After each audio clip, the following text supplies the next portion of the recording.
दितवा ने भारत में मचाई तबाही, कई राज्यों में हाई अलर्ट। साइक्लोन दितवा अब भारत में दस्तक दे चुका है।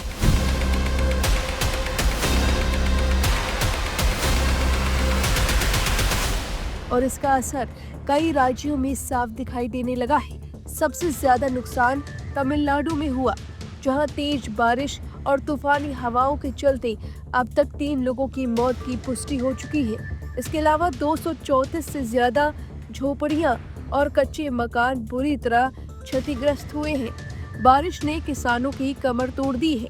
करीब 57,000 हेक्टेयर खेती की जमीन पानी में डूब चुकी है, जिससे फसलों को भारी नुकसान हुआ है। इसके साथ ही 149 मवेशियों की मौत ने ग्रामीण इलाकों में हालात और गंभीर कर दिए।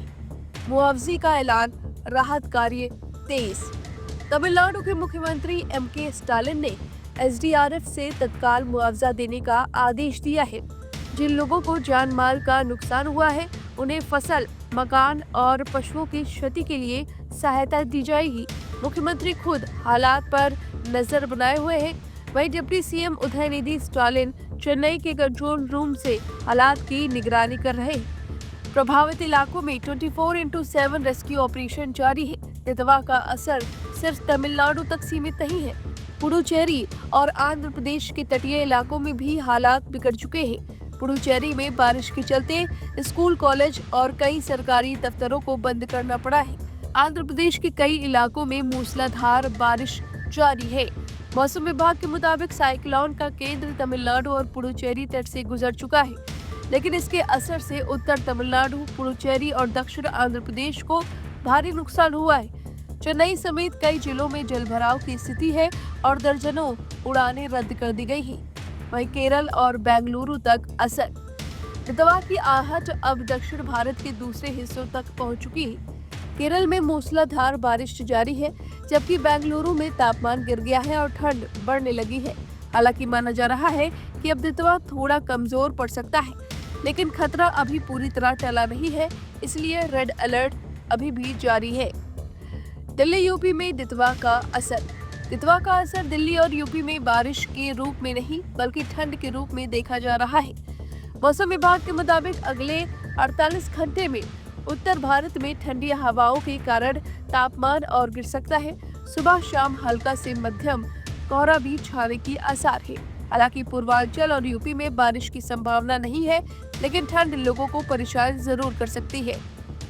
क्या है साइक्लोन दितवा? दितवा एक शक्तिशाली चक्रवात है जो पहले श्रीलंका में भारी तबाही मचा चुका है। वहां भी जान माल का भारी नुकसान हुआ है।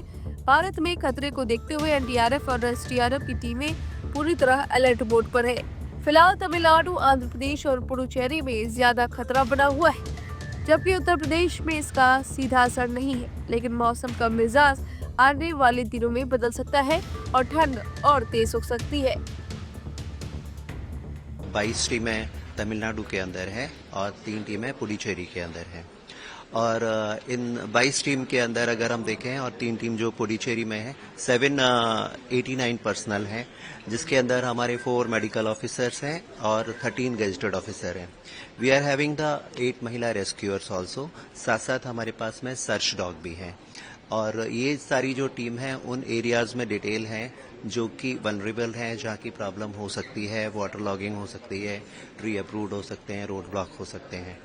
सो they are in a alert mode and they are in the disposal of the local government. Whenever they are required, they will be helping. Otherwise, they are in a ready position.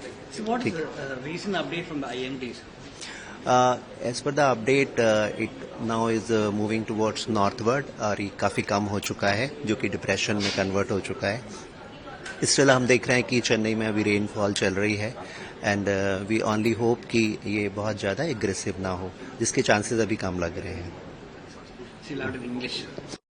We are having 22 teams along the Tamil Nadu border and 3 teams in the Puducherry. So these 25 teams are consisting 13 gazetted officers and 4 medical officers, which is totally around 772 rescuers, which include 8 Mahila rescuers also.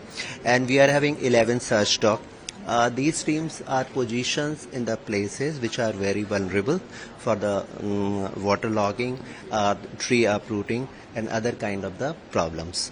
And they are in the ready positions and in touch with the local administration and the district administration.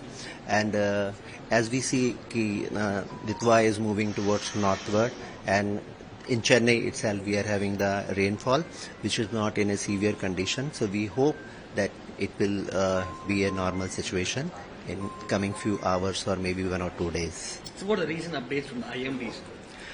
IMD says that it has now weakened, of course. It has converted into the depression and moving towards northward along the coastline. And chances are there that we are in a safe zone. What about the state's approaches to you, sir? How well they are cooperating? Absolutely cooperation, 100% cooperation with the SDRF, with the SDMA, and all the local authorities are very, very helpful.